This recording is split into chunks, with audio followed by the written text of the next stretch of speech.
اگر کوئی شخص انتقال سے پہلے یہ وصیت کر جائے کہ میری فلاں زمین یا میرا فلاں مکان فلاں مدرسے کو دے دینا یا فلاں مسجد کو دے دینا، یہ وصیت کر جائے، تو اب سوال یہ ہے کہ کیا اس کے انتقال کے بعد وہ جگہ یا وہ مکان مسجد کو یا مدرسے کو دے دیا جائے گا؟ تو اس کا جواب یہ ہے کہ یہ چونکہ وصیت ہے، لہذا یہ دیکھا جائے گا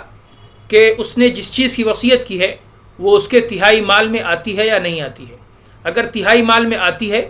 تو وہ پوری کی پوری جگہ یا پورے کا پورا مکان مسجد یا مدرسے کو جس چیز کی وصیت کی ہے دے دیا جائے گا، اور اگر تہائی مال میں نہیں آتی ہے، تہائی مال سے وہ زیادہ بن رہا ہے، تو پھر اس میں سے اتنا ہی حصہ دیا جائے گا جتنا حصہ تہائی مال میں آتا ہے۔ باقی حصہ یہ وارثین کی رضامندی پر موقوف ہے، یعنی اگر تمام وارثین راضی ہیں تو وہ جگہ جو تہائی مال سے زیادہ ہو رہی ہے وہ مسجد مدرسے کو دی جائے گی، اگر تمام وارثین راضی نہیں ہیں تو پھر نہیں دی جائے گی، صرف اتنی ہی جگہ دی جائے گی یا اتنا ہی مکان دیا جائے گا جو تہائی مال میں آتا ہے۔